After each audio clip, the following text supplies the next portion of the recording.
Hello everyone, नमस्कार। स्वागत है आपका टीसीएस एग्ज़ाम जोन में। कैसे हो दोस्तों? आप अच्छे नहीं होंगे क्योंकि मैंने रेगुलर क्लासें नहीं ली, लेकिन अब आपको मैं रोज़ 2 क्लासें दूंगा। ठीक है? तो आज हम बात करेंगे 18 अगस्त 2025 के शिफ्ट फर्स्ट पर बात करेंगे। इससे जस्ट बाद में आपको शिफ्ट सेकंड देने वाला हूँ। 57 में से 19 पेपर हम कंप्लीट कर चुके हैं, 19वां आज हम कंप्लीट कर लेंगे। तो आइए हम क्लास शुरू करते हैं। पहले मैं एक चीज़ और बताना चाहूँगा, ये क्यों ज़रूरी है। जो भी बच्चे ग्रुप डी का तैयारी करते हैं, एलपी का, टेक्नीशियन का, जेई का, सेक्शन कंट्रोल का, इवन मैं तो यही कहूँगा कि आगे वाली एनटीपीसी है, जिनका डीएफसीसीआईएल एमटीएस है या डीएफसीसीआईएल का एग्ज़ाम है, जिनके 15 क्वेश्चन मैथ्स के आने हैं, उन सबको ये क्लास देखनी चाहिए, क्योंकि रेलवे बहुत कुछ प्रीवियस ईयर एग्ज़ाम से पूछता है और इन्हीं से सारी चीज़ें आप लोगों के पक्ष में आने वाली हैं। शुरू करते हैं। सवाल नंबर 1 देखो। कहता बीर ने 180 रुपये प्रति दर्जन। देखो, इसमें दर्जन बोला है, दर्जन में आप जानते हैं 12 होता है। 180 रुपये में 12 खरीदी, 180 रुपये में कुछ पेन खरीदे, नहीं पता कितने खरीदे। इसमें एक चीज़ ध्यान रखो, और उन्हें 22 रुपये प्रति पेन की दर से बेच दिया। लाभ हुआ कि हानि हुई? इसमें एक चीज़ ध्यान रखो, कभी भी लाभ प्रतिशत और हानि प्रतिशत तभी पता चल सकती है जब जितनी वस्तु आपने खरीदी उतनी ही आप बेचो।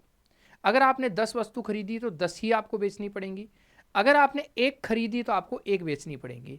180 रुपये प्रति दर्जन से खरीदी, इसका मतलब मैं ये कहूँगा कि एक का सीपी कितना होगा, एक कितने में खरीदी मैं ये पूछूं तो 180 रुपये प्रति दर्जन से खरीदा, 15 12 180, 15 रुपये में एक खरीदा। अगर खरीद आपने क्रय मूल्य एक का निकाला है तो विक्रय मूल्य भी आप एक का ही निकालिए, एक का ही विक्रय मूल्य निकालना पड़ेगा। एक का विक्रय मूल्य देखेंगे 22 रुपये प्रति पेन की दर से बेचा है, इसका मतलब 22 रुपये आपका एसपी होगा।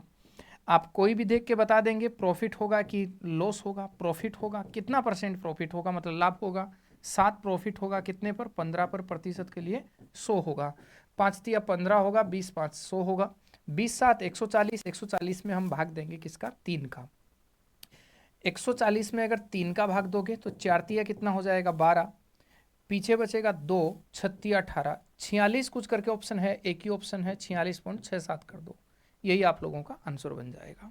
क्लियर है मेरे भाई? आगे बढ़ते हैं। सवाल नंबर 2 देखिए। कहता है सवाल नंबर 2 कि एबीसीडी एक चतुर्भुज है। अब चतुर्भुज तो बहुत होते हैं, चतुर्भुज तो वर्ग भी होता है, चतुर्भुज तो आयत भी होता है, चतुर्भुज समांतर चतुर्भुज भी होता है, चतुर्भुज सम चतुर्भुज भी होता है, चतुर्भुज समलम चतुर्भुज भी होता है। ऐसे चतुर्भुज तो बहुत सारे कह सकते हो आप। चतुर्भुज तो पतंग को भी कह सकते हो। ये कहता है एबीसीडी एक चतुर्भुज है, पता नहीं कौन सा है, जिसकी भुजाएं बराबर हैं। भुजा बराबर होने पर कौन कौन से हो सकते हैं? भुजा बराबर होने पर वर्ग हो सकता है और सम चतुर्भुज हो सकता है, क्योंकि समान भुजाओं वाली आकृति या तो सम चतुर्भुज होगी या वर्ग होगी। आयत में आमने सामने की भुजा बराबर होती है, समांतर चतुर्भुज में भी ऐसा ही होता है। आप कहता है और एबीसी, कोण एबीसी 90 डिग्री है, मतलब एक कोण 90 डिग्री भी है। आमने सामने की भुजाएं समांतर हैं और सम्मुख कोण बराबर हैं। ये सिर्फ एक ही कंडीशन में पॉसिबल है। आप लोग ये कह दीजिए कि ऐसा तो सिर्फ वर्ग में ही पॉसिबल है। कहा कि सारी भुजा बराबर हैं, ये सारी भुजा बराबर हैं। मैं इसको नाम दे रहा हूँ ए बी सी।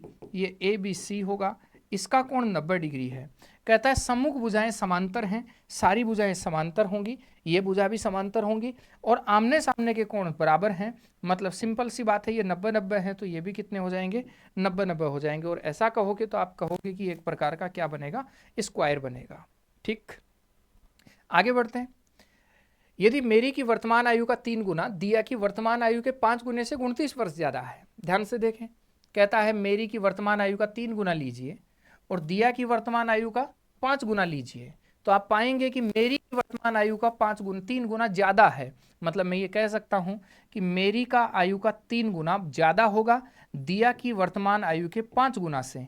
और कितना ज्यादा होगा, 29 वर्ष। मतलब मेरी ज्यादा है तो मेरी की आयु के 3 गुना में से दिया की आयु का 5 गुना घटाओगे तो 29 बोल रहा है। फिर कहता है दिया की वर्तमान आयु का 2 गुना, दिया की वर्तमान आयु का 2 गुना मेरी की वर्तमान आयु से 9 वर्ष कम है। मतलब मेरी से कम होने का मतलब है कि मेरी की आयु ज्यादा है, यही होगा। मेरी की आयु से कम होने का मतलब मेरी की आयु ज्यादा है।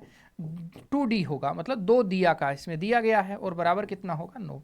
आप ये जानते हैं सब। सोल्व करने के लिए दोनों जगह या तो m बराबर होना चाहिए या d बराबर होना चाहिए। आप सोच के देखिए, अगर मैं इसको 3 से गुणा कर दूं तो ये 3m होगा, ये 6d होगा, और ये 9 कितना हो जाएगा, 27 हो जाएगा। ठीक, अब इसका चिन्ह चेंज कर दो, घटा दो, आपस में घटाओगे चिन्ह चेंज हो जाएगा। यहाँ से देखोगे तो 3 से 3 कट गया, प्लस का 5d माइनस का 6d, एक ही d बचेगा, और यहाँ 29 में से 27 गया। भाई एक तो ये और ये वाले पे तो कंपैरिजन कर रहे हो ना आप लोग, तो 29 में से 27 गया तो कितना बचेगा, 2 बचेगा। तो दिया की वर्तमान आयु कितनी है, 2 है। अगर मैं कह दूं मेरी की वर्तमान आयु बताइए कितनी होगी, तो कहीं भी दिया को रख दो, 2 दूनी कितना होगा, 4।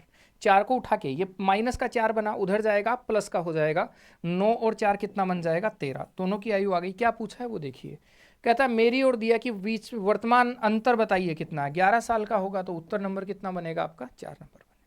कर पाओगे, इसमें कुछ नहीं करना होता है। इस तरह के ये आयु से संबंधित सवाल है, और ये आप जानते हैं कि आयु रेलवे में 3 तरह की पूछी जाती है। एक पार्ट होता है एलजेब्रिक फॉर्मूला पर आधारित, मतलब बीजगणितीय सूत्रों पर आधारित या बीजगणितीय समीकरण पर आधारित, इक्वेशन पर आधारित। तो एलजेब्रिक इक्वेशन पर आधारित सवाल है। और इस तरह के जो 2 वेरिएबल की लीनियर इक्वेशन होती हैं, 2 चरों के रैखिक समीकरण होते हैं, इनमें किसी एक वेरिएबल को बराबर करना जरूरी होता है। जैसे यहाँ या तो m की वैल्यू बराबर करो या d की वैल्यू बराबर करो, इतना तुमको आता होगा। आगे कहता है 60 और 30 का तृतीयानुपाती बताइए। तृतीयानुपाती क्या होता है, तृतीयानुपाती का मतलब होता है b²/a। ये शॉर्टकट है तृतीयानुपाती का। बाद वाली संख्या के स्क्वायर में पहली संख्या का भाग दे दीजिए, यही होगा। 9 हो जाएगा और 15 छकी 90 हो जाएगा। देखो देखिए 15 उत्तर आएगा क्या, भाई 900 हो गया। 900 में अगर 60 का भाग दोगे तो 0 से 0 कटेगा, 15 से कितना हो जाएगा, 90 हो जाएगा। ठीक है, ये तृतीयानुपाती है। किसी को इस सवाल का बेसिक भी लिखना हो आराम से आप लिख सकते हैं। इसका मतलब होता है लास्ट का पद ज्ञात करना। तृतीयानुपाती का मतलब होता है लास्ट का पद ज्ञात करना। शुरू के दोनों पदों को पहला पद यहाँ लिखते हैं और दूसरे पद को 2 बार रिपीट करके लिखा जाता है, यही तृतीयानुपाती है, इसी की बात कर रहा है। इससे आगे आप जानते हैं अंत पदों का गुणनफल बाह्य पदों के गुणनफल के बराबर होगा। आगे हम देखते हैं 5 नंबर, 65 का 65% 55 के 2/5 से कितना अधिक है। 65 का 65% निकालोगे, मतलब तुमको ये कहना पड़ेगा 65 × 65/100। अगर मैं इसको लिखूंगा, 65 का स्क्वायर होता है 4225, यही होता है, और 4225 में 2 पॉइंट लगाओगे तो हो जाएगा 42.25। कई सोचेंगे मास्टर रट के आता है, रटने जैसा इसमें कुछ भी नहीं है। आज के बाद याद रखें इकाई 5 वाली संख्याओं का स्क्वायर निकालने का तरीका। इसका बहुत सिंपल तरीका होता है, 5 की जगह 25 लिख दो और जो नंबर बच गया उसको अपने से अगले नंबर से मल्टीपल कर दो। जैसे देखो 7 बच गया, इस 7 को अपने से अगले नंबर से मल्टीपल कर दो। 7 से अगला नंबर होता है 8, 8 7 कितना हो जाता है 56। आप कहेंगे 56 25 उत्तर आएगा। आपकी जो मर्जी हो उसमें अप्लाई करके देख सकते हो आप। 115 में मैं अप्लाई करके दिखा रहा हूँ। मैंने आपको सिर्फ इतनी सी बात कही कि इकाई 5 की जगह आप 25 लिख दीजिए, इकाई 5 की जगह 25 लिख दीजिए। अब जो नंबर बचा उसको अपने से अगले नंबर से गुणा कर दीजिए। 11 12 132 होता है, आप चेक करके देख लीजिए। 13,225 इसका स्क्वायर को मिलेगा। मैंने यही पद्धति यहाँ काम में ली। 65 का गुणा 65 से किया, 65 का स्क्वायर किया, 5 का स्क्वायर 25 हुआ, 6 7 कितना हो गया 42, और 6 7 42 हो गया तो 42 25 हो गया। हालांकि मैं तो स्क्वायर भी याद रखता हूँ। एक अच्छे कंपिटिटिव को शोधक के स्क्वायर याद होने चाहिए। मेरी बात को अप्लाई करके देखिए, आप जरूर सक्सेस होंगे इस बात में कि आपका काम आसान हुआ। ये कहता है एक तो 65 का 65% निकालो, तो 65 का 65% 42.25 हुआ। एक कहता है 55 का 2/5 निकाल लो, 55 का 2/5 निकालोगे 11 5 55, 11 दूनी कितना हो गया 22 हो गया। कहता है ये कितना ज़्यादा है, मुझे 20.25 ज़्यादा दिख रहा है, आपको भी यही दिख रहा होगा। 20.25 आपका एक नंबर उत्तर होगा। कोई डाउट हो तो मुझे आप बता सकते हैं। आपके एक ही डाउट है, ये मास्टर सारा पढ़ाएगा कि नहीं पढ़ाएगा, ये पूरे पेपर हल करवाएगा कि नहीं करवाएगा। मैं भी ऐसे सोचता हूँ कि कौन सा वो दिन होगा जिस दिन में अब मतलब होता है ना कि गले से ऊपर पानी आ जाना। कई बच्चे इतने अंदर से भर चुके हैं, अब वो सिर्फ गाली देना ही बाकी रहा है उनका। रिक्वेस्ट बहुत कर चुके हैं, प्लीज़ सर रोज़ क्लास ले लीजिए, प्लीज़ सर इस सीरीज़ को कंटिन्यू रखिए, ब्रेक दे दे के क्लास मत लीजिए। अब वो अभी तक इतने में ही रुके हुए हैं। मैं तो ये सोच रहा हूँ कि कब वो गाली दे दें, और शायद कभी भी दे ही देंगे। क्योंकि कर्म ही ऐसे ही कर रहा हूँ ना मैं, और ऐसे कर्म करूँगा तो है कि नहीं है शर्मा जी, तो फिर तो यही होगा। एक दुकानदार एक पंखे का मूल्य उसके क्रय मूल्य से 25% अधिक अंकित करता है, और इसके अंकित मूल्य पर 16% का डिस्काउंट देता है। यदि वह 64 रुपये का लाभ अर्जित करे तो पंखे का अंकित मूल्य कितना होगा? हम इसे दो तरीके से लगा सकते हैं। फर्स्ट, जो पहली बार पढ़ रहे हैं, अभी आपने नया नया कहीं से भी कोर्स कंप्लीट किया और फिर आप ये पेपर सेट लगा रहे हैं, तब उनके लिए इसका फर्स्ट वे बता रहा हूँ। आप इसको ऐसे कहो कि मैं सीपी मान लेता हूँ 100 रुपये, क्योंकि साफ साफ कहा कि एक दुकानदार पंखे का मूल्य उसके क्रय मूल्य से 25% अधिक अंकित करता है, तो मैं ये कह देता हूँ 100 रुपये है, और इसका एमआरपी जो है वो 25% ज़्यादा अंकित करता है। 25% ज़्यादा अंकित करेगा तो आप में से हर कोई कहेगा कि 125 रुपये लिख देगा। लिखा। अब जो लिखता है उसी पे तो छूट देगा। बताओ अंकित मूल्य पर कितनी छूट दे रहा है? 16% की। मतलब इस पर 16% का डिस्काउंट देकर बेचेगा और इसको बेच देगा, ये सेलिंग प्राइस आएगी। मेरा सवाल है 16% का डिस्काउंट हमारे पास दो तरीके से निकल सकता है, या तो 125 का 16 निकालो, 125 का 16 निकालोगे तो आप कहोगे 25 पंजे 125, 25 चौका 100, 4 चौका 16, 5 चौके कितना होगा 20। मतलब इसमें से ओरिजिनल 20 कम कर दो। ओरिजिनल 20 कम करोगे तो बताओ कितना आ जाएगा? 105 आ जाएगा। यही होगा। या फिर आप लोग ऐसे भी कर सकते हो कि 125 एमआरपी है, इस 125 से अगर मैं 16 कम कर दूंगा तो 84 बचेगा, और 84 बटा कितना बनेगा? 100 बनेगा। वही सेम बात आ जाएगी, 25 चौका 100, यहाँ 4 बचेगा, 25 पंजे 125, यहाँ 5 बचेगा, 4 21 104, 84 हो गया, 21 पंजे 105 हो गया। घुमा फिरा के बात वही आई। आप खुद सोचिए, देखिए इस बात को कि जो चीज़ सो की थी वो 125 की बन चुकी है। मेरे अकॉर्डिंग 5% का लाभ हुआ है। इस 5% की वैल्यू हमें पर्सन में दी गई है, 64 रुपये का लाभ हुआ है, मतलब 5% 64 के बराबर है। पूछा क्या है? दिमाग ठिकाने में रखना है। बहुत सारे बच्चे क्या होते हैं, 5 की वैल्यू आ गई, 1 की वैल्यू निकालते हैं, टाइम खराब करना तो लिखा हुआ है, फिर कहता है हमारा पढ़ाई में मन नहीं लगता है। पढ़ाई में मन का काम ही नहीं है लगना, मन का काम भटकना है। ओशो कहते हैं मन का काम भटकना है, मन का काम लगना नहीं है। ठीक है, उसका आप खुद देख लीजिए ना, किसी की क्यों सुनते हो?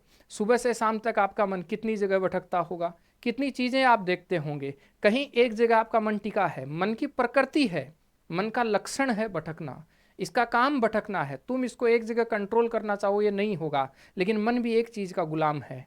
आप किसी चीज़ में डूब जाओ, प्रेम का गुलाम है। जहाँ प्रेम होगा, बहुत गहन होगा, वहाँ मन टिक जाएगा एक जगह। आप पढ़ाई से प्रेम कर लो, आपका मन पढ़ाई में अपने आप लग जाएगा। आप खुद देख लीजिए, आप अगर कोई आप में से प्रेमी प्रेमिका है, तो जरूरी नहीं हो ही, तो प्रेमी अपने प्रेमिका से जब प्रेम में डूब जाता है तो अपने आप उसका मन लगता है उसके प्रति। जब प्रेमिका अपने प्रेमी के प्रेम में डूबती है तो उसका अपने आप मन लगता है। एक मिस्त्री होता है काम करने वाला, उसका मन उसमें लगता है तो शाम तक थकता नहीं है वो, क्योंकि उसमें वो प्रेम से कर रहा है। इसलिए किसी भी चीज़ को बहुत तल्लीनता से करो। पढ़ाई कर रहे हो मतलब उसमें डूब जाओ, उसे प्रेम कीजिए आप, तो मन अपने आप लगेगा। बाकी मन लगना मुश्किल है। ठीक है, तो 1 बराबर इतना किया, फिर 100 बराबर किया, नहीं करना है ऐसा। क्या पूछा है वो देखिए, कहता है एमआरपी बताइए, मुझे बताइए एमआरपी कितना है? 125। तो क्यों ना हम डायरेक्ट 125 मतलब एमआरपी की वैल्यू निकाल दें। मतलब सीधा, मैं भी क्यों लिख रहा हूँ इसको, फिर वही बात आ जाएगी मन भटकने वाली। 125 की वैल्यू पूछिए कि 125 की वैल्यू कितनी होगी, तो खुद कह दीजिए इसका कितना गुना है? 25 गुना है, तो इसका भी 25 गुना कर दीजिए, 1600 उसका उत्तर आ जाएगा। ये भी मेरा रटा हुआ नहीं है, मैं आपसे दावा करता हूं, आप मेरे को कोई भी नंबर दे दीजिए, मैं उसको 25 से गुणा करके चुटकियों में हल करके दिखा दूंगा। आप कह दीजिए कि 89 को 25 से गुणा कीजिए, मैं कह दूंगा 2225 आएगा।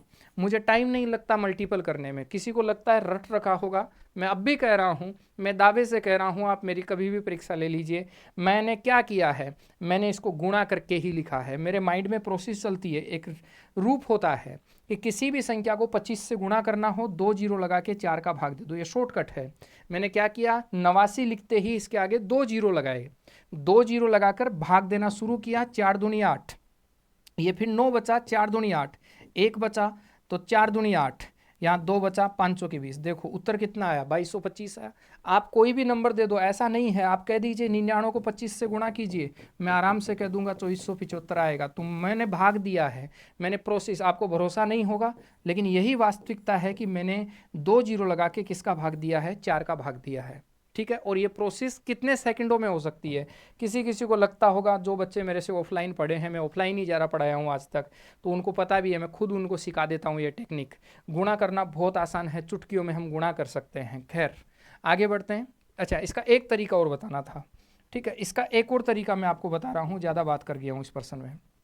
हम ऐसे भी कर सकते हैं कि CP 100 मान लो, MRP 125 कर लो, या फिर 5/4, 25% का फ्रैक्शन कितना होता है? 25% का फ्रैक्शन 1/4 होता है, तो 5/4 कर लो। और अगर फिर भी किसी को लगता है कि हमें तो ये बिल्कुल अच्छा नहीं लगता, तो ऐसे कर लीजिए और फिर कर दीजिए 84 बटा कितना 100, क्योंकि 16% का डिस्काउंट है। 2 जीरो से 2 जीरो कटेगा, 25 बन जाए 125, 25 चौका 100, 21 चौका 84, 21 बन जाए 105। मुझे बताइए कितना लाभ हुआ? 5% का लाभ हुआ। 5% कितने के बराबर है? 64 रुपये के बराबर है। तो 125 MRP पूछा है, तो कितने के बराबर हो जाएगा? 1600 के बराबर हो जाएगा। ठीक, आगे बढ़ते हैं। प्रश्न संख्या 7 कहता है प्रथम 156 सम संख्याओं का औसत ज्ञात कीजिए। फिर कहूंगा कि प्रथम 156 सम संख्याओं का नाम लिया अगले ने, ये टेक्निकल तौर पर फिर गलत है। हर सवाल की तरह हर पेपर में आ रहा है, मैं हर बार वही बात कह रहा हूं कि यहाँ दो तरह की संख्या होती है, प्राकृत संख्या होती है और एक संपूर्ण संख्या होती है। डिपेंड करता है मेरे भाई तो किस पर बात कर रहे हो। सम प्राकृत का औसत मतलब सम प्राकृत 2 से शुरू होती है, 2 4 6 8 इस प्रकार से। संपूर्ण 0 से शुरू होती हैं, 0 2 4 6 8 इस प्रकार से। तो संपूर्ण और सम प्राकृत दो अलग अलग संख्या है। अब ये नहीं बोला ना अगले ने कि सम प्राकृत का चाहिए औसत या संपूर्ण का चाहिए, हमें तो ये पूछा ही नहीं है। मतलब तो इस कंडीशन में क्या करोगे परीक्षा में? तो फिर प्राकृत बना के ही आओ, यही एकमात्र इलाज है। और सम प्राकृत संख्याओं का औसत पता है क्या होता है? सम प्राकृत संख्याओं का औसत होता है जितने पद होते हैं उससे एक ज्यादा औसत होता है। जितने पद उससे एक ज्यादा औसत। 156 प्लस 1 बोले तो 157 औसत होगा, 4 नंबर। एक और तरीका है, किसी को लगे कि ये तो फर्जी है, तब एक और बता सकता हूं।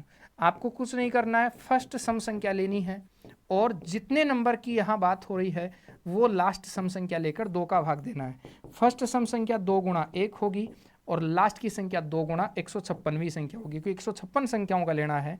आप यहाँ से भी करोगे तो अलग अलग भाग देते हैं, इसमें 2 का अलग भाग दोगे, इसमें 2 का अलग भाग दोगे। 2 से 2 कट जाएगा, 1 बचेगा। 2 से 2 कट जाएगा, 156 बचेगा। बताओ अपने आप ही औसत 157 आया कि नहीं आया? यही से तो सूत्र बना है। और सूत्र कहाँ से बना है? यही सूत्र का मूल है। प्रश्न संख्या 8 देखेंगे हम। 5 संख्याओं वाले उस परिवार का औसत वजन ज्ञात कीजिए जिसका वजन इतना इतना है। फास्ट जोड़िए, मेरी तरह जोड़िए। मैं कहूँगा 4 4 8, 8 और 5 13, 13 और 7 20, 20 और 3 23, 230 सीधा सीधा हो गया। ऊपर का जोड़ दो, 9 और 15 और 4 19, 19 और 7 कितना हो गया जी? 26। तो 26 अलग जोड़ दो, बताओ 256 हो गया। औसत निकालना है, 5 संख्या है, 5 5 25, 5 एकम 5, 5 दूनी 10, 51.2 जैसा ऑप्शन है, तो यही आपका उत्तर हो जाएगा। कैलकुलेशन फास्ट होना चाहिए, इसका कोई तोड़ नहीं है, इसके बिना काम नहीं चलने वाला है। आगे बढ़ते हैं। ए किसी कार्य को 16 दिन में कर सकता है, बी उसी कार्य को 22 दिन में कर सकता है। यदि वे 2 दिनों तक एक साथ इस पर कार्य करते हैं तो कितना कार्य का भाग शेष रह जाएगा? हमें ये भी देखना जरूरी है। 2 ही लोग हैं महाराज, पहला आदमी है 16 दिन में, दूसरा करता है 22 दिन में। आप खुद सोच के देखिए एलसीएम क्या आएगा? 16 गुणा 11 आ जाएगा। बोलो हाँ कि ना? कैसे आया 16 गुना 11? क्योंकि 2 इसका इसमें छुपा हुआ है, इसलिए मैं इसका 2 नहीं भी लूंगा तो 16 जैसे ही चुनूंगा तो 2 अपने आप चुना जाएगा।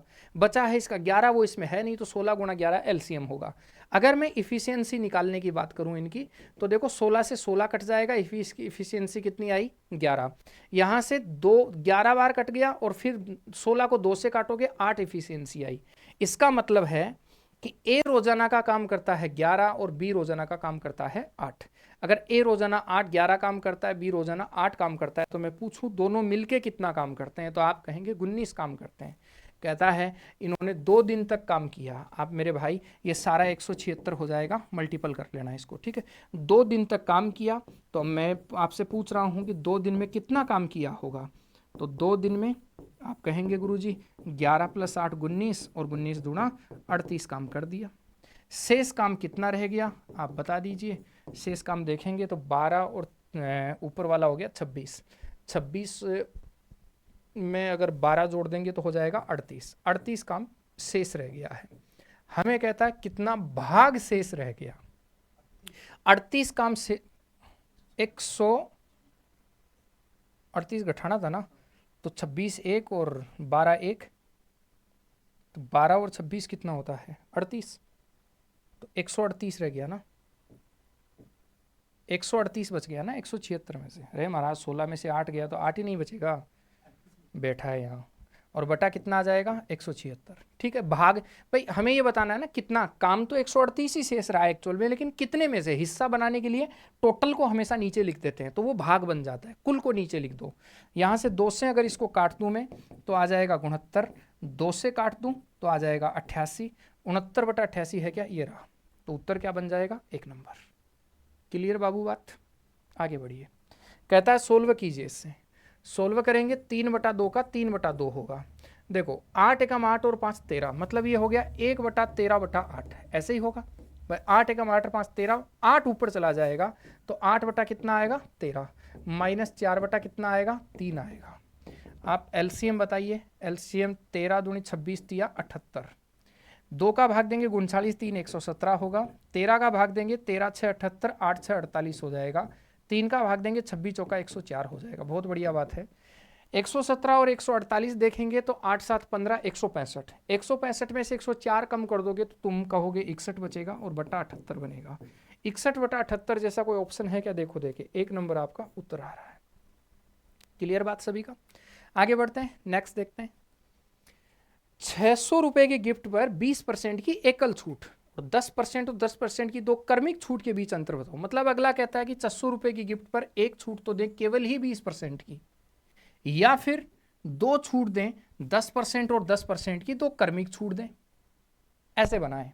तो अंतर बताओ। तो देखो एक छूट तो आप लोगों की है डायरेक्ट 20%, और जो दूसरी छूट है वो 10-10% की 2 क्रमिक छूट है। तो 10 + 10 माइनस 10 गुणा 10/100, बोले तो कितना 19% की छूट हुई है।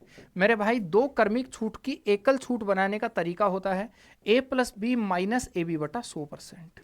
2 क्रमिक, 2 लगातार कमी है, अगर 2 लगातार कमी है तो a + b माइनस AB/100 कर दीजिए। आप मुझे बताइए इन दोनों में अंतर कितना दिख रहा है। आप कहेंगे गुरुजी इनमें अंतर हमें 1% का दिख रहा है। किसका 1%, 600 का।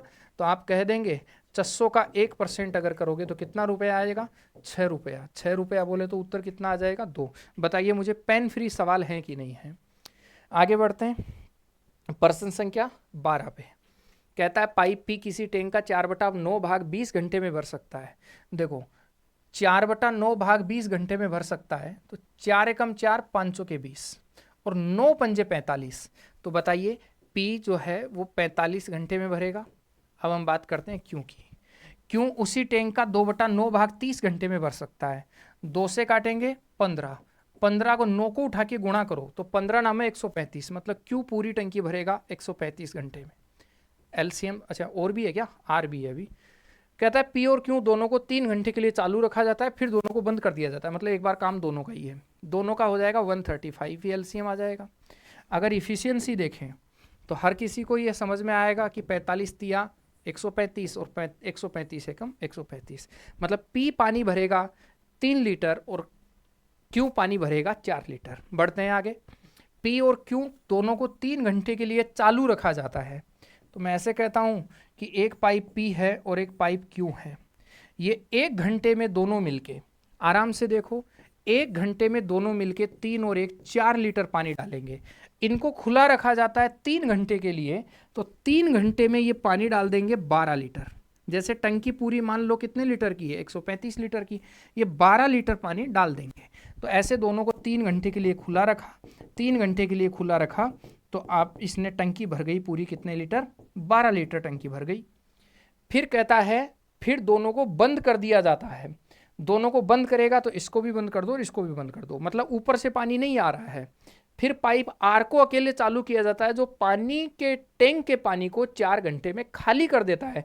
मतलब आर का काम पानी बाहर निकालना है, वो पानी को बाहर निकालेगा। ऐसे इस आर ने क्या किया, खाली टंकी थी, इन दोनों से पानी भरवाया, 12 लीटर टंकी में पानी डाला, फिर आर को बोला खाली कर, तो आर इस पानी को खाली करने लगा, तो इस 12 लीटर को 4 घंटे में खाली कर गया। कितने घंटे में, 4 घंटे में खाली कर गया।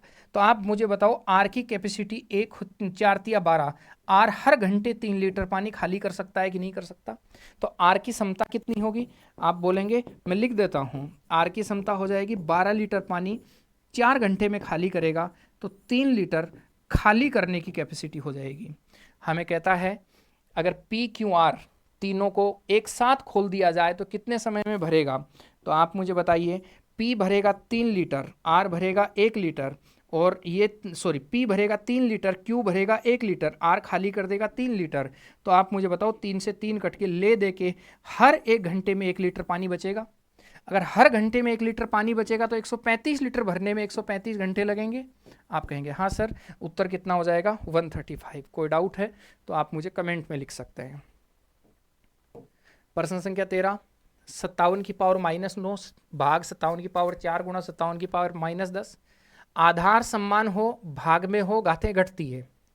आधार समान हो, गुणा में हो, गांठें जुड़ती हैं। इसका मतलब आधार तो समान है ही सबका, एक पावर -9 है, भाग वाली पावर हमेशा घटती है तो भाग वाली पावर घट गई, और गुणा वाली पावर हमेशा जुड़ती है तो गुणा वाली पावर हमेशा जुड़ गई।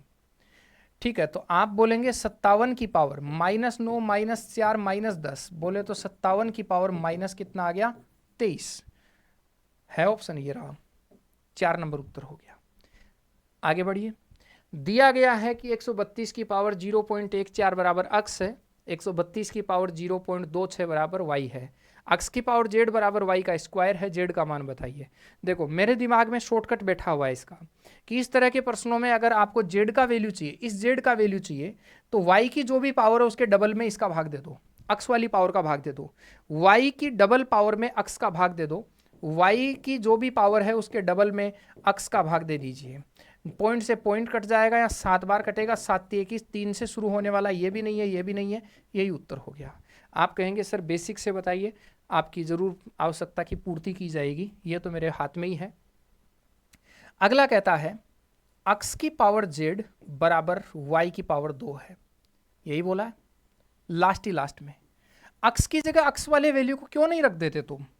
132 की पावर 0.14 और इसकी पावर जेड बराबर वाई की जगह वाई वाली पावर क्यों नहीं रख देते तुम? 132 की पावर 0.26 और इसकी पावर 2। आप जानते हैं मेरे भाई 132 की पावर 0.14 गुणा जेड और बराबर 132 की पावर 0.26, 26 गुणा 52 कह देता हूं, 0.52 कह दो। आधार समान है इसलिए घातें बराबर होंगी। अगर घातें बराबर होंगी तो 0.14 गुणा जेड बराबर होगा 0.52। अगर आपको जेड का मान चाहिए तो आप 0.52 में भाग दे दीजिए 0.14 का।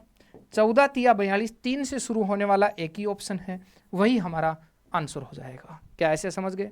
अगर ऐसे समझ गए तो फिर ट्रिक भी याद रखिए, और ट्रिक ये याद रखिए, अब स्ट्रक्चर तो समझ में आना चाहिए कि y की जो भी पावर है उसके दुगुने, उधर y का स्क्वायर है उसके दुगुने में अक्स वाली पावर का भाग दे दो।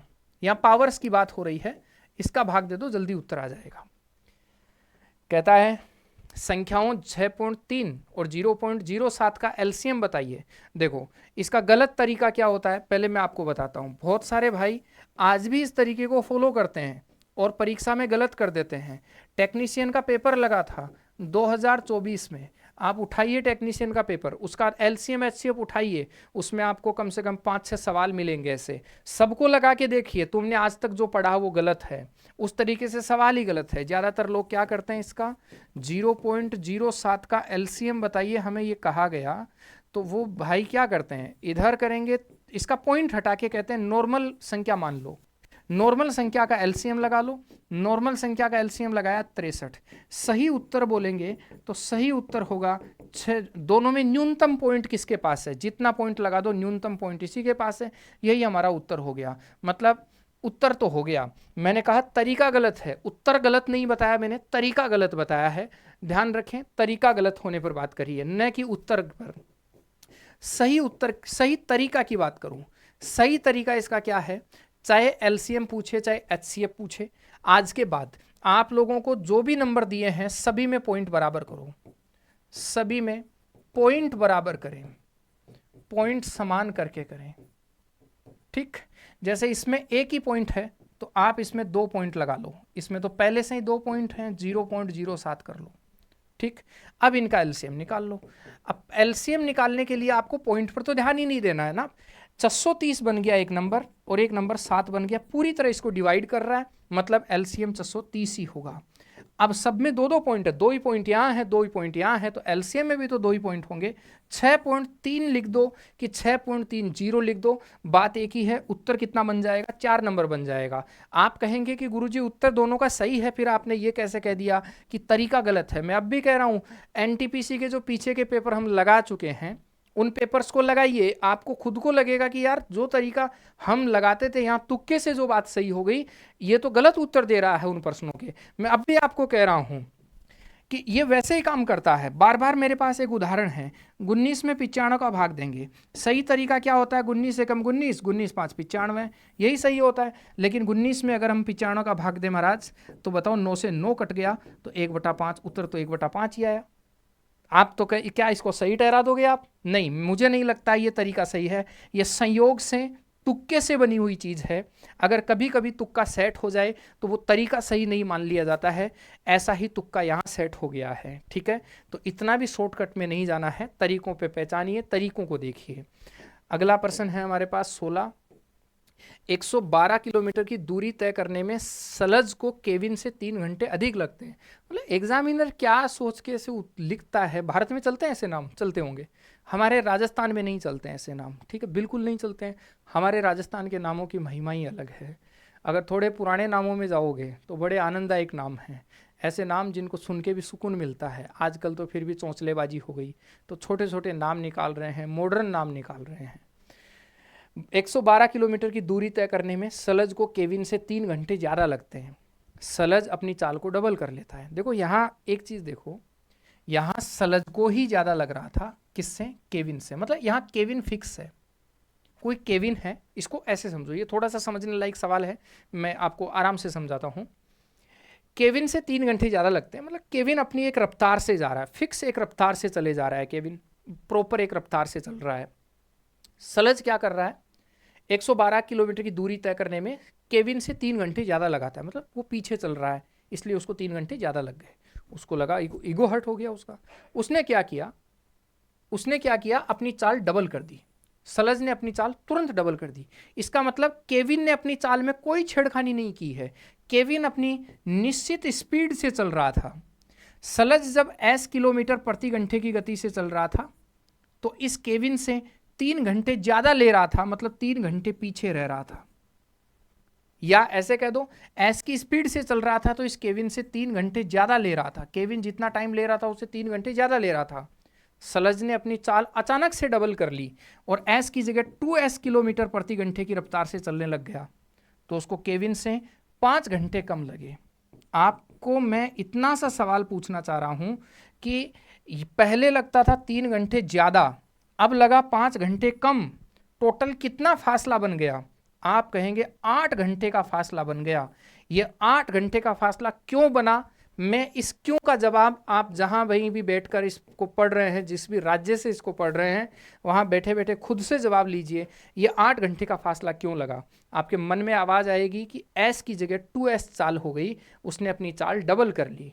दोस्त एक बात याद रखो, अगर आज के बाद चाल बढ़ जाए तो समय घट जाए, मतलब चाल और समय एक साथ परिवर्तित हो जाएं। चाल बढ़े, समय घटा दिया, चाल घटाई, समय बढ़ा दिया। अगर चाल और समय में एक साथ बदलाव करे तो मैं एक दूरी निकालने का फॉर्मूला दे रहा हूं, ये याद कर लेना। और दूरी निकालने का फॉर्मूला है S1 गुणा S2 बटा S1 माइनस S2 गुणा डेल टी। डेल टी का मतलब है समय का अंतर। दूरी निकालने का फॉर्मूला होता है, लेकिन कब काम करेगा? ये तब काम करेगा जब किसी पर्सन में ऐसा एहसास हो कि यार मैंने चाल को कम ज़्यादा बढ़ा दिया तो मेरा समय कम लग गया, मैंने चाल को गठा दिया, समय ज़्यादा लग गया। जैसे एस चाल से चल रहा था तो 3 घंटे ज़्यादा लग रहे थे, 2s चाल से 5 घंटे कम लगे। इसका मतलब टोटल समय 8 घंटे बचा कि नहीं बचा? भाई 3 घंटे तो ये कवर कर लिया उसने और 5 घंटे पहले पहुंच गया, टोटल मिलाकर 8 घंटे कवर कर लिए उसने। अगर 8 घंटे कवर कर लिए उसने, तो इसका मतलब ये 8 घंटे क्यों कम लगे, क्योंकि उसने चाल को बढ़ा दिया। चाल बढ़ाने के कारण समय घटा, एक साथ परिवर्तित हो गए दोनों। अगर दोनों एक साथ परिवर्तित हो जाएं तो ये फॉर्मूला लगा दो, बता दो।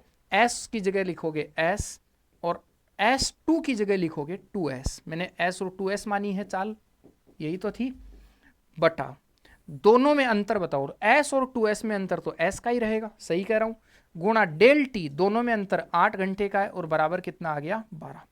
काट भाई काट इसको फटाफट, s से s काट, हमारे भारत में यही कटता है, 14 × 112, मतलब 2s बराबर 14, मतलब s बराबर 7। तो जो सेलज है, सलज, वो पहले 7 किलोमीटर प्रति घंटे की गति से चल रहा था। सलज की चाल बताइए 7 किलोमीटर प्रति घंटे। क्या ये फॉर्मूला समझ गए कब लगाना है आपको? आगे बढ़िए, कहता है 17 नंबर, जब किसी गुब्बारे में हवा भरी जाती है तो उसकी त्रिज्या स्वयं की 5 गुनी हो जाती है। हाँ, क्या दिक्कत है? पहले गुब्बारा ऐसे था, और मान लो पहले गुब्बारा इतना सा था, और अब गुब्बारा इतना हो गया। जितनी उसकी रेडियस थी, उसकी रेडियस उसकी 5 गुना हो गई। पहले रेडियस 1 हुई होगी, तो अब रेडियस 5 हो गई, मतलब त्रिज्या 5 गुनी हो गई है। कहता है हवा भरने के बाद, ये आपको समझना पड़ेगा, हवा भरने के बाद पृष्ठीय क्षेत्रफल और हवा भरने से पहले पृष्ठीय क्षेत्रफल, तो बाद पृष्ठीय क्षेत्रफल टोटल सरफेस एरिया, और अनुपात पहले टोटल सरफेस एरिया, टीएस से। देखो जो गोला बना है ना एक तरह का, और गोले का पृष्ठीय क्षेत्रफल क्या होता है? 4πr², और पहले था 4πr²। भाई त्रिज्या अलग थी, पहले त्रिज्या 4π से 4π कटेगा, अब त्रिज्या है 5, तो 5 का स्क्वायर, पहले त्रिज्या 1 थी, 25 अनुपात 1 आपका उत्तर हो जाएगा। ठीक बात। आगे देखो, इस पर बात करें 18 पे। ये कहता है इसको इससे गुणा कीजिए, इसको इससे गुणा कीजिए, 3 से 3 कट जाएगा तो बनेगा 6x²। फिर 3 से गुणा होगा तो 22 तिया 66x होगा, और 3 से गुणा होगा तो 14 तिया 42 होगा। इधर देखेंगे माइनस का, अच्छा माइनस इसी के साथ लगाया क्या, -6x², माइनस प्लस माइनस का 36x, और माइनस माइनस प्लस 15 6 90। आप जितना काट सकते हैं उतना काट दीजिए, 6 से 6 कट गया, माइनस का 66 माइनस का 6, 6 6 12 102, माइनस का 102x, प्लस 42 प्लस का 90 प्लस का 132। ऑप्शन देखो कोई है क्या ऐसा? 2 नंबर। बोलो कोई दिक्कत है किसी को? आगे बढ़ते हैं। कहता है 19 नंबर सवाल, निम्न में से किससे विभाज्य है? मेरे दोस्त ये एक प्रकार का विषम संख्या है, और याद रखें विषम संख्या में कभी सम संख्या का भाग नहीं जा सकता, इसलिए 2 ऑप्शन सीधे सीधे कट गए। अब बचे मेरे पास 2, या तो 3 का भाग जाएगा या 11 का, मैं दोनों को नहीं, एक को ही चेक करूंगा। अगर 3 का भाग चला गया तो 3 ही उत्तर हो जाएगा, अगर 3 का भाग नहीं गया तो 11 उत्तर हो जाएगा। आप बताओ 3 से विभाज्यता का नियम क्या है? 6 कट गया, 6 कट गया, 9 कट गया, 0 कट गया, 6 कट गया, 8 4 12 कट गया, 7 5 12 कट गया, 3 का भाग चला गया, यही हमारा उत्तर है।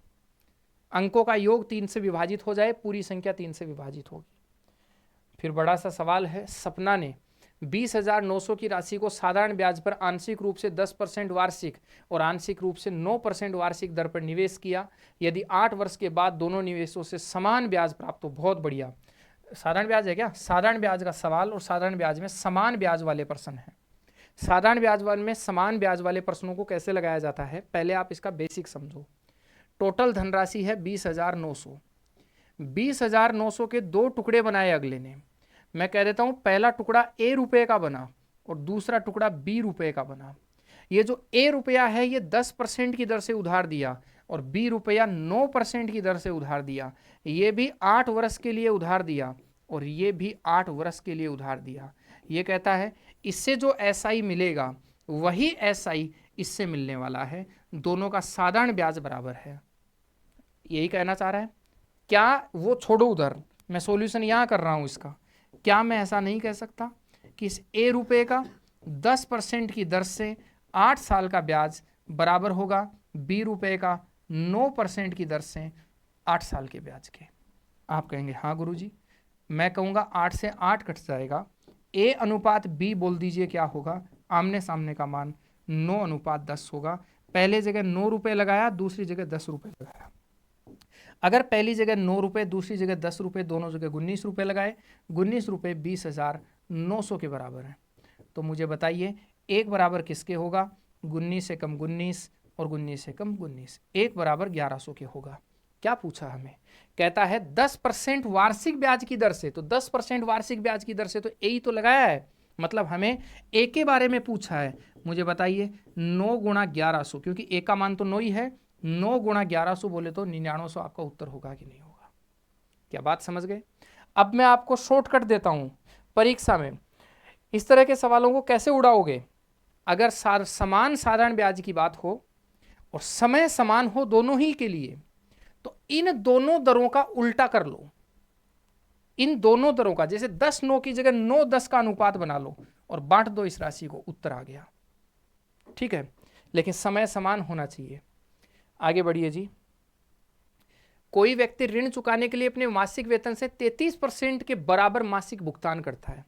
मतलब शेर किस्तों के नीचे दबा हुआ है, शेर की किस्तें चल रही है, तो शेर क्या कर रहा है, अपना जो भी ऋण है मासिक वेतन का 33% तो किस्त के लिए भुगतान कर देता है। मैं ऐसे कह देता हूं, मुझे नहीं पता उसका मासिक ऋण कितना है, जितना भी मासिक ऋण है उसका 33% तो उसने चुका दिया। जैसे मान लो 100% उसका मासिक ऋण है, उसमें से 33 तो उसने चुका दिया किस्त के लिए। उसके पास मासिक आय है, माफी चाहूंगा, मासिक वेतन, ऋण नहीं, मैं गलत बोल रहा हूं, ऋण नहीं वेतन, माफी चाहूंगा, बहुत जल्दी माफी चाह लेता हूं, मैं पाप लेके नहीं मरना चाहता। तो 67% ही तो उसके पास बचा ना। ये कहता है जो वेतन शेष बचा उसका 25% खर्च कर दिया। तो पहले तो टोटल वेतन जितना भी था, मुझे नहीं पता, मैं ऐसे कह देता हूं जो भी वेतन उसका था उस वेतन का 67% ही तो उसके पास बचा। आप कहेंगे हाँ सर। अब इस 67% का 25% पुनः खर्च कर दिया, तो बताओ इस 67% का 75% ही तो बचा, और वास्तव में बचा 402। बस उड़ा दो, उत्तर आ जाएगा। 25 तिया 75, 25 का 100, 3 से काटेंगे, 13 तिया 39, 4 तिया 12, 67 दूनी 134, 4 दूनी 8, वेतन बोलूं तो 800 हो जाएगा। नीचे वाली संख्या ऊपर चली जाएगी, उत्तर बोले तो 3 नंबर। बोलो कोई दिक्कत है किसी को। आगे बढ़े, स्क्रीनशॉट लेने का वो मौका नहीं मिला होगा कई बच्चों को। हाँ जी, आगे बढ़े। प्रश्न संख्या 22 देखिए। एक थोक व्यापारी 1200 रुपये अंकित मूल्य वाले उत्पाद पर 15% की व्यापारिक छूट प्रदान करता है। व्यापारिक छूट के बाद घटी हुई कीमत पर और 10% की एक योजना दे देता है। ग्राहक को अंतिम मूल्य में कितना मिलेगा। मतलब क्या कह रहा है कि जितना रुपया है, जैसे MRP है 12,000 रुपये, छूट MRP पे मिलती है। हर किसी के लिए लिखा हुआ है कि 12,000 रुपये का ये वस्तु ले जाइए, 15% डिस्काउंट पर ले जाओ, तो हर किसी को 12,000 का 85% ही देना पड़ेगा। भाई 15% डिस्काउंट है तो हर आदमी 85% देगा। लेकिन आपके जैसे कोई व्यवहारी लोग जाते हैं उनके पास तो अलग से डिस्काउंट बनता है।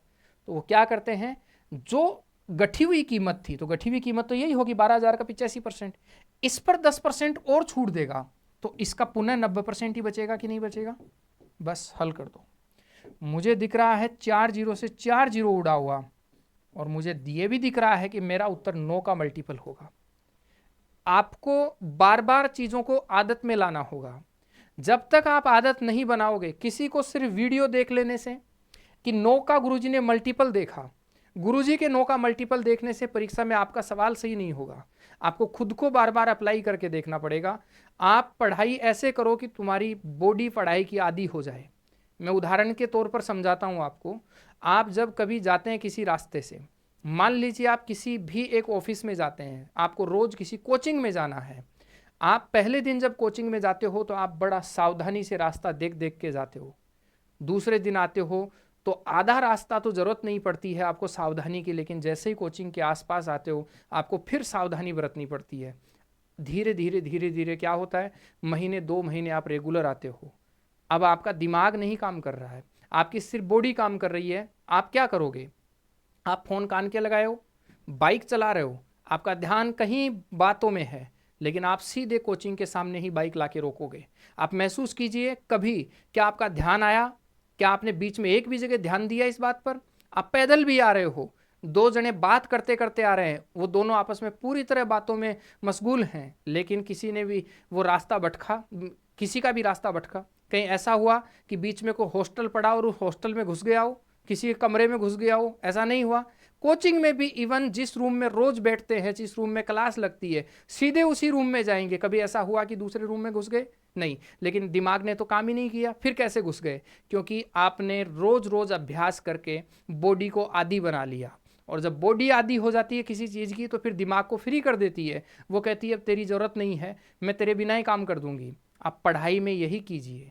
जब आप बार बार अभ्यास करोगे, बार बार अभ्यास करोगे तो आपकी बॉडी आदी हो जाएगी। और इतनी कई बच्चे नहीं होते हैं, इतना रिवीजन करते हैं कि परीक्षा में हर पर्सन क्लिक करके आते हैं, उनका हर पर्सन सही हो जाता है, नौकरी लग जाती है, क्योंकि उन्होंने बार बार अभ्यास करके अपनी बॉडी को आदी बना लिया। अब दिमाग की ज़रूरत नहीं है, दिमाग लगाओ कहीं जहाँ तुमको लगाना है। ठीक है, तो ऐसे बॉडी को आदी बनाओ। 9 का मल्टीपल गुरुजी के कह देने से नहीं होगा, खुद को भी करना पड़ेगा। 9 का मल्टीपल देखिए कौन होगा। 9 का मल्टीपल मतलब अंकों का योग 9 से विभाजित हो जाए। 8 और 7 15 और 5 20 नहीं होगा। 5 और 2 7 9 नहीं होगा। 9 8 और 1 9 ये पॉसिबल है।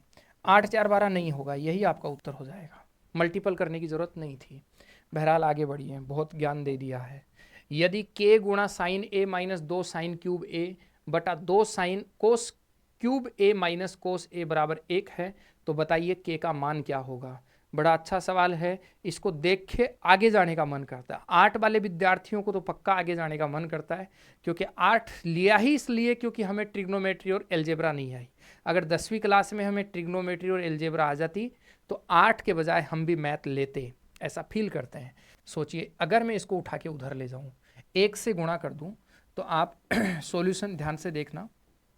क्या मैं ये कह सकता हूँ k गुणा sine a minus 2 sine cube a, ऐसा लिख सकता हूँ, बराबर 1 से गुणा करने का मतलब है खुद का खुद ही रहना। क्या ही गुणा करना है? 1 से गुणा करने का कोई कारण नहीं है, कोई फर्क नहीं है, इसके अस्तित्व पर कोई फर्क नहीं पड़ेगा। आप खुद सोच के देखिए, अगर मैं यहाँ से साइन कॉमन ले लूँ एक, अगर साइन कॉमन लूँगा यहाँ क्या बचेगा? 1, और यहाँ क्या बचेगा? 2 साइन स्क्वायर। क्या बचेगा? 2 साइन स्क्वायर। आप कई तो सोच रहे हैं बेचारे एक साइन आ गया तो एक ही साइन बचेगा। अरे बाबू, स्क्वायर बचेगा क्यूब में से, और बराबर यहाँ से भी एक कोस कॉमन ले लो। एक कोस कॉमन लेंगे तो यहाँ 2 कोस स्क्वायर बचेगा, और माइनस क्या बचेगा? 1 बचेगा। आप ऐसे कीजिए, इस कोस ए को उठा के भाग लगा दीजिए। k गुणा साइन ए बटा कोस ए बराबर, इसको उठा के भाग लगा दीजिए, 2 कोस स्क्वायर ए माइनस 1 बटा ये बन जाएगा 1 माइनस 2 साइन स्क्वायर ए। यहां से आगे जंग जीत गए तो जीत गए, नहीं तो बर्बाद। साइन थीटा बटा कोस थीटा क्या होता है जी? है जी, टेन थीटा। यही होता है, साइन बटा कोस 10 होता है। मुझे बताओ 2 साइन स्क्वायर ये कब होता है? कोई चीज डबल कब होती है? जब 2 बार हो। मैं इसको कोस स्क्वायर ए प्लस कोस स्क्वायर ए लिख सकता हूं। आप कहेंगे कोस स्क्वायर ए में कोस स्क्वायर ए जोड़ेंगे तो 2 कोस स्क्वायर ए बनेगा, और माइनस क्या बनेगा?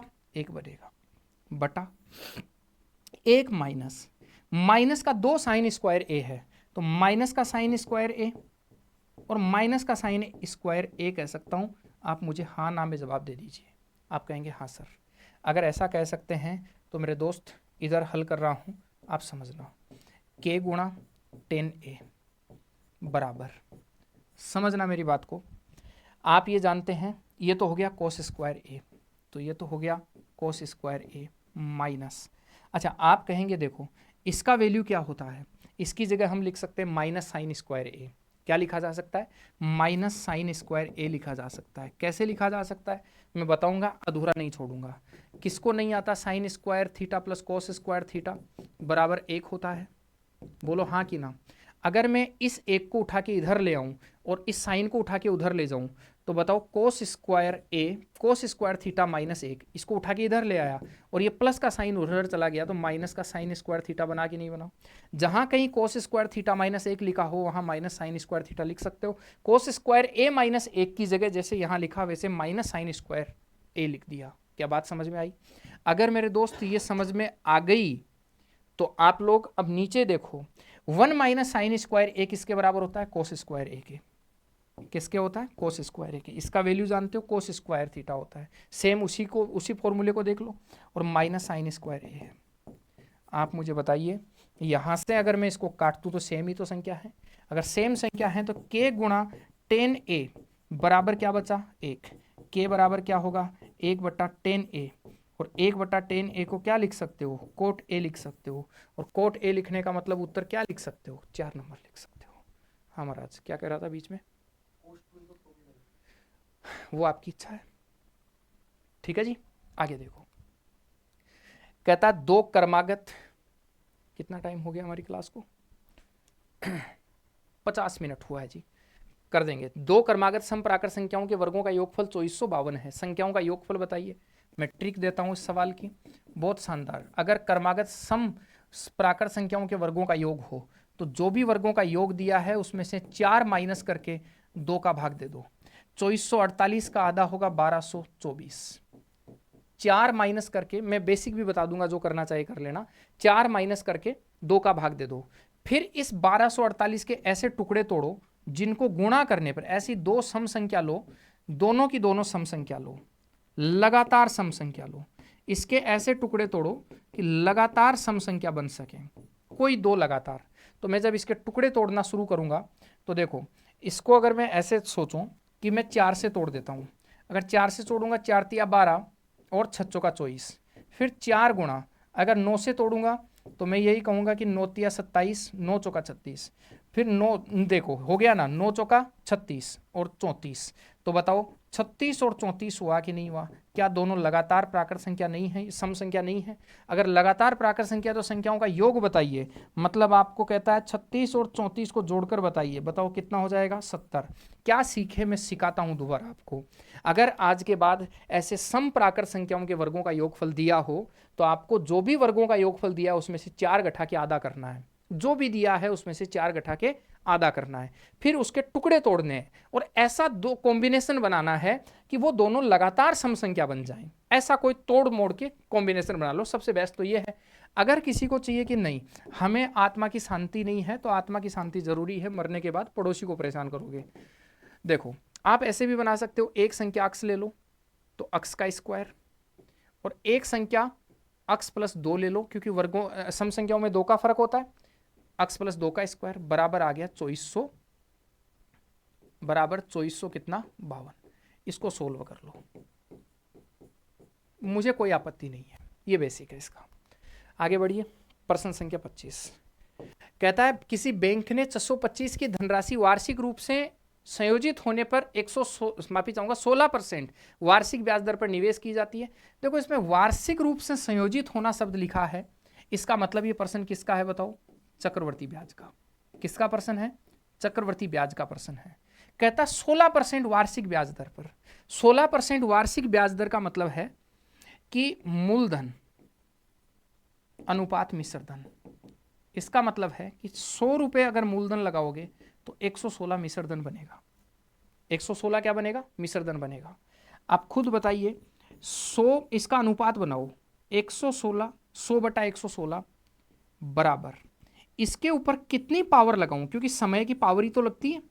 अरे समय की पावर ही तो लगती है, ताकि नया जो ओरिजिनल मूलधन है वो तो हो जाए 625 और मिश्र धन हो जाए 841।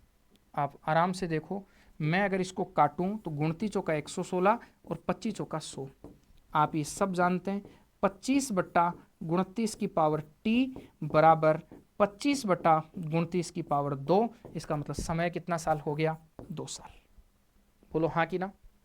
आगे बढ़िए, प्रश्न संख्या 26 कहता है 5 ठोस घन जिनमें से प्रत्येक घन का आयतन इतना है, उनके सिरों को जोड़कर एक घनाभ बनाया जाता है। घनाभ का पार्श्व पृष्ठीय से, बहुत बढ़िया, पार्श्व पृष्ठीय क्षेत्रफल बोला।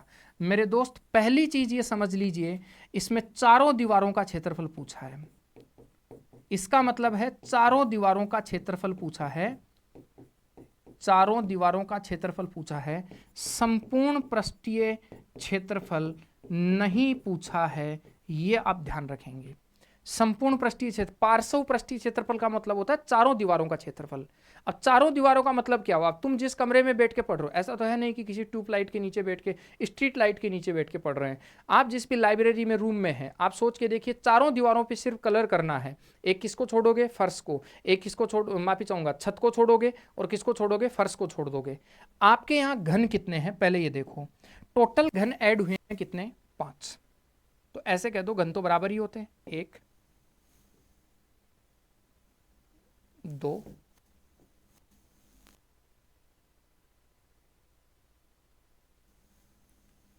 4 और ये 5। ऐसे 5 घन ऐड हो गए। ठीक, मैं ट्रिक बता रहा हूं, इसकी कोशिश कीजिए मेरे साथ साथ सोचने की। ऐसे 5 घन हो गए। ठीक, अब मुझे एक बात बताओ, टोटल घन है मेरे पास 5। इन 5 घनों की 6 फलक, हर घन की फलक कितनी होती है? और हर एक घन में कितनी फलक होती है? 6। तो पूरी कितनी फलक होनी चाहिए? 30 फलक होनी चाहिए। इनमें से माइनस होंगी। अब देखो, जैसे ऐसे घन के साथ घन, घन के साथ घन जोड़ोगे, अगर आप घन के साथ घन जोड़ोगे और केवल चारों दीवारों का क्षेत्रफल चाहिए, तो बताओ पांचों घनों की ऊपर वाली 5 सतह गायब करोगे कि नहीं करोगे? और 5 सतह नीचे वाली गायब करोगे कि नहीं करोगे? बताओ मुझे, ये पांचों ऊपर वाली सतह जो है वो गायब करोगे कि नहीं करोगे? और 5 नीचे वाली गायब करोगे, तो 5 ऊपर की और 5 ही नीचे की, 5 नीचे की और 5 ऊपर की फलक हटाओगे कि नहीं हटाओगे? आप कहेंगे हाँ भाई, चारों दीवारों का तो तभी होगा, फर्श और पांचों की 5 ऊपर की, 5 नीचे की हटा दो। अब देखो, जैसे 2 घनों को जोड़ोगे तो ये दोनों मर्ज हो गई, मतलब ये फलक ही गायब हो गई। कितनी फलक गायब हो गई? 2। 1 नहीं, 2। आप मुझे बताइए, मैं आपको ऐसे समझाता हूँ, किसी को नहीं समझ में आ रहा है मैं ऐसे समझाता हूँ, आप इसे समझने की कोशिश कीजिए। मेरे पास ये 2 बुक हैं, एक भारतीय दंड संहिता है और एक ये डिक्शनरी है मेरे पास। अगर मैं इन दोनों को ऐसे जोड़ दूं, तो आप मुझे बताइए, दोनों की जो कॉमन फलक आपको दिख रही है गायब हो गई कि नहीं हुई? क्या बची है? तो एक तो ये वाली फलक गायब हो गई, एक ये वाली फलक गायब हो गई, 2 फलक ऑटोमेटिक गायब हो गई है। ठीक, तो हर जॉइंट पर 2-2 फलक गायब होंगी। अगर हर जॉइंट पर 2-2 गायब होंगी, तो 2 यहां से गायब होंगी, 2 यहां से गायब होंगी, 2 यहां से, आप कहेंगे 2 यहां से और 2 यहां से। बताओ 4 जॉइंट लगेंगे तो 8 और गायब हो गई कि नहीं हुई? 5 5 10 और 8 18 गायब हो गई, तो शेष फलक कितनी बची? आप कहेंगे शेष बची 12 फलक। कितनी बची? 12 फलक। मतलब आपको 12 फलक का क्षेत्रफल बताना है। इन 12 फलक का क्षेत्रफल बताना है, तो आप मुझे बताइए 12 गुणा भुजा स्क्वायर होगा कि नहीं होगा? क्योंकि हर फलक का क्षेत्रफल भुजा स्क्वायर होता है, हर फलक वर्गाकार होती है, घन की हर फलक वर्गाकार होती है, तो 12 गुणा भुजा स्क्वायर बन जाएगा। मतलब 12 गुणा, अब भुजा देखो कितनी है, तो कहता है प्रत्येक घन का आयतन 15/625 है।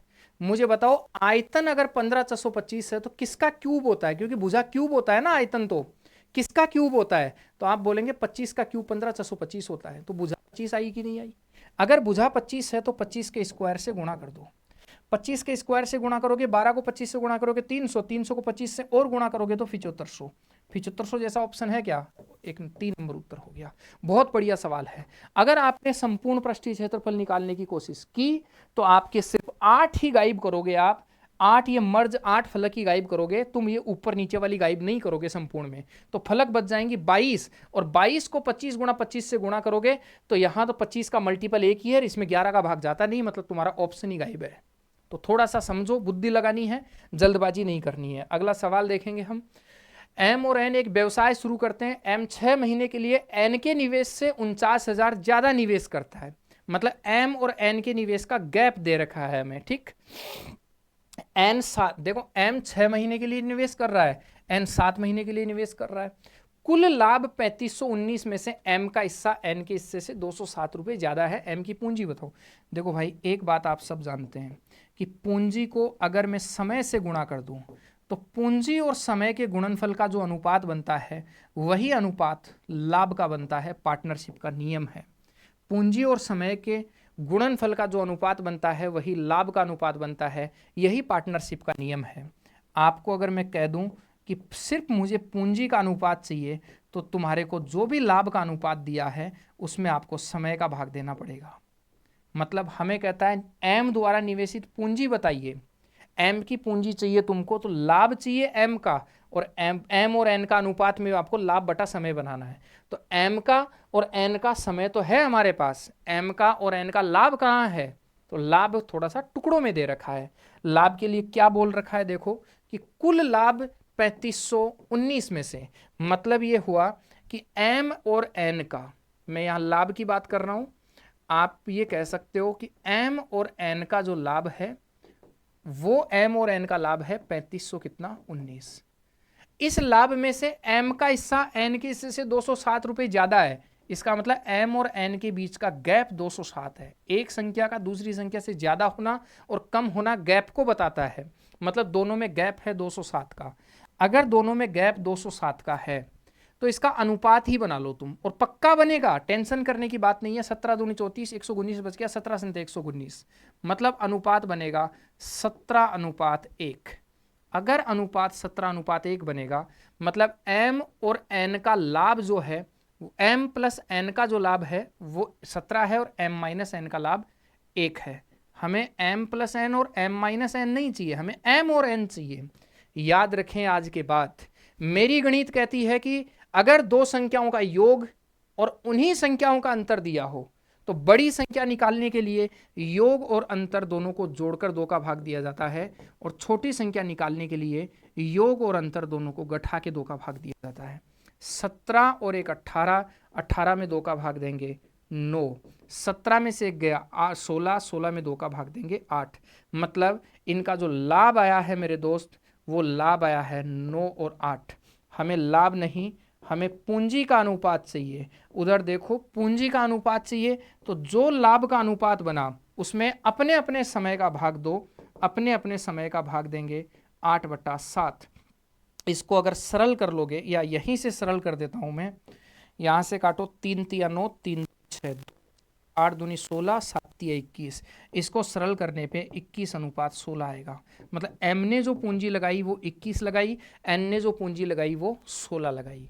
आप खुद देखिए और मुझे बताइए एम से एन ने कितनी पूंजी ज़्यादा लगाई, तो आप कहेंगे 5 ज़्यादा लगाई। और वैसे कितनी ज़्यादा लगाई, 49,000 ज़्यादा लगाई। 5 की वैल्यू 49,000 रुपये है। अगर 5 की वैल्यू 49,000 रुपये है तो 1 की वैल्यू कितनी होगी, तो आप बोलेंगे 9 पंजे 45, 9800 हो जाएगी। वैसे कहेगा यही होगा, 1 की वैल्यू 9800 है। कहता है एम की पूंजी बताओ, जगह कम है, तो एम की पूंजी हो जाएगी 21 गुणा 9800। यही होगा मेरे दोस्त, 21 गुणा 9800 ही आपका उत्तर आ जाएगा। मैं कोशिश करूंगा कि 2 जीरो के 2 जीरो लास्ट में दिखे ही दिखें। इसमें देखो 2 जीरो नहीं है, क्यों गुणा करूंगा तो 2 जीरो होने चाहिए ना, 2 जीरो नहीं है, 2 जीरो नहीं है, यही मेरा उत्तर होगा। गुणा करके वक्त खराब नहीं करूंगा। क्लियर था, ये समझ में आ गया सबको। यहाँ क्या सीखा, एम और एन का जो लाभ था उसका अनुपात लेकर फिर एम एन का अलग अलग लाभ बनाना पड़ा आप लोगों को, ठीक है, फिर कोई दिक्कत नहीं आई। आगे बढ़िए, कहता है संख्या किससे विभाज्य है। विषम संख्या है, सम संख्या से विभाज्य होने का चांस ही पैदा नहीं होता। इकाई 5 या 0 हो तो ही 5 का भाग जा सकता है, मतलब किसका भाग जाएगा, 7 का भाग जाएगा। आगे बढ़िए, किसी कंपनी द्वारा अर्जित लाभ को कंपनी के 3 पार्टनरों के बीच 13:3:9 के अनुपात में बांट दिया जाता है। यदि सबसे छोटे और सबसे बड़े हिस्से का अंतर, आप मुझे बताइए, सबसे छोटे और सबसे बड़े हिस्से का अंतर यही होगा। आप कहेंगे हाँ, बताओ कितना अंतर है, 10 का। इधर कितना अंतर है, 36,846 का। कहता है कुल लाभ बताओ, जोड़ो इनको, कुल लाभ 16 और 9 25, कुल लाभ 25 है। कुल कितना है, 25। तो 1 की वैल्यू कितनी होगी, आप कहेंगे 36,846/10। हमें चाहिए 25 की वैल्यू, मतलब इसको किससे गुणा करोगे, 25 से। आइए मेरे दोस्त गुणा करते हैं, 5 5 25, 5 दूनी 10, 2 से काटेंगे 18 दूनी 36, 4 दूनी 8, 23 दुआ 46, 23 पंजे 115, इकाई 5 होना चाहिए, एक ही ऑप्शन है, यही आपका उत्तर होगा। बोलो कोई दिक्कत है किसी को। आगे बढ़ते हैं, लास्ट सवाल है हमारा। टाइगर और दिशा अपनी अपनी कारों से दिल्ली से कानपुर जाते हैं, मतलब दोनों ही, टाइगर भी इधर जा रहा है और दिशा भी इधर ही जा रही है। टाइगर 100 की स्पीड से गाड़ी चला रहा है, टाइगर है ना, मरेगा भी तो फिर थोड़ी दूर जाएगा। तो टाइगर 100 की स्पीड से गाड़ी चला रहा है, जबकि दिशा 35 की स्पीड से गाड़ी चला रही है। इसको पता है कि क्या हो सकता है तेज चलाने से। यदि टाइगर कानपुर पहुंचने में 14 घंटे लेता है, तो बताओ दिशा को कितने घंटे लगते हैं? अरे चाल गुणा समय और चाल गुणा समय बराबर ही तो होगा दोनों की। तो चाल गुणा समय बराबर दूरी, और इसकी भी चाल गुणा समय बराबर दूरी। आप आराम से कह सकते हो 7 दूनी 14, 7 पंजे 35, 20 पंजे 100, 20 दूनी 40, 40 बराबर क्वेश्चन मार्क, और 40 बराबर क्वेश्चन मार्क बोले तो उत्तर आ गया 2 घंटे, 2 नंबर माफी चाहूंगा, 40 घंटे। क्लियर है सभी का? उम्मीद करता हूं कोई डाउट नहीं होगी। देखने के लिए आपका बहुत बहुत धन्यवाद। हम अगले सेशन में, मैं अभी तुरंत थोड़ी देर बाद एक ब्रेक के बाद फिर इसका अगला सेशन रिकॉर्ड कर रहा हूं। मैं कोशिश करूंगा कि अगले 20 दिनों में हमारे बचे हुए 57 पेपर में से पूरे के पूरे पेपर आप लोगों को मैं 20 दिन में रिकॉर्ड करके डाल दूं। तुम्हारी मर्जी, तुमको, क्योंकि ग्रुप डी का एग्जाम अब बहुत नज़दीक है, हमें ये मानना पड़ेगा। 10 दिन के अंदर लगभग चांस है कि फैसला आ जाएगा। फाइनल फैसला ग्रुप डी का लिखा जा चुका है, केवल रिजल्ट आना बाकी रह गया है। ठीक है, कोर्ट अपना रिजल्ट सुना देगा। 10th के पक्ष में आएगा कि ITI के पक्ष में आएगा, संभावना है 10th के पक्ष में ज़्यादा आने की। तो जो भी जिसके पक्ष में आता है उसके महीने 2 महीने में एग्ज़ाम लगना है। मैं चाहता हूं कि फटाफट 20 दिन में ये हल करवा दूं, तो फिर आगे हम मॉक टेस्ट लेना शुरू कर दें ग्रुप डी के लिए। तो मैं रोज़ के 2-2 टेस्ट अब डालने की कोशिश करूँगा और आप लोगों के लिए फटाफट इन चीज़ों को ख़त्म करूँगा। खैर, जुड़ने के लिए आपका बहुत बहुत धन्यवाद। मिलेंगे अगले सेशन में। शुक्रिया।